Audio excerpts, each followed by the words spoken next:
పశ్చిమ గోదావరి జిల్లాలో అమానవీయ ఘటన చోటు చేసుకుంది. మైనర్ బాలికపై ఓ వృద్ధుడు అత్యాచారానికి ఒడిగట్టాడు.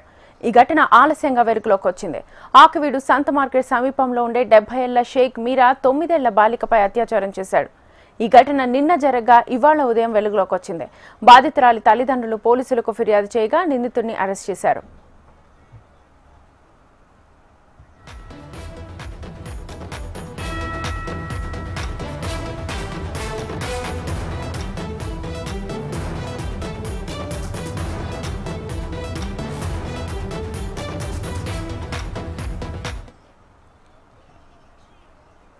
తెలంగాణ రాష్ట్ర ప్రజలు సుభిక్షంగా ఉండాలని శ్రీవారిని కోరుకున్నానని కేంద్ర మంత్రి కిషన్ రెడ్డి తెలిపారు. హైదరాబాద్ హిమాయత్ నగర్ లో శ్రీ వెంకటేశ్వర స్వామి ఆలయంలో దర్శనం చేసుకున్న కేంద్ర మంత్రి శ్రీవారికి ప్రత్యేక పూజలు చేసి మొక్కులు చెల్లించుకున్నారు. అనంతరం మంత్రికి ఆలయ ప్రధాన అర్చకులు పూజలు నిర్వహించి ఆశీర్వచనం అందించారు. ఆలయ అధికారులు కేంద్ర మంత్రిని పట్టు వస్త్రాలతో సత్కరించి తీర్థ ప్రసాదాల్ని అందించారు.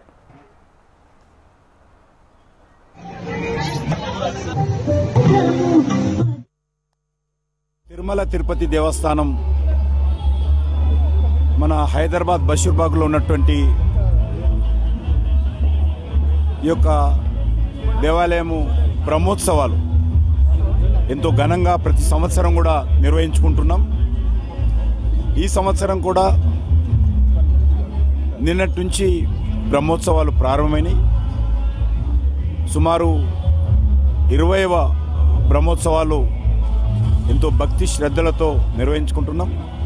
హైదరాబాద్లో చాలామంది స్వామివారి భక్తులు మరి ప్రతిరోజు తిరుమలకు వెళ్ళలేరు, ప్రతి నెల కూడా వెళ్ళలేరు.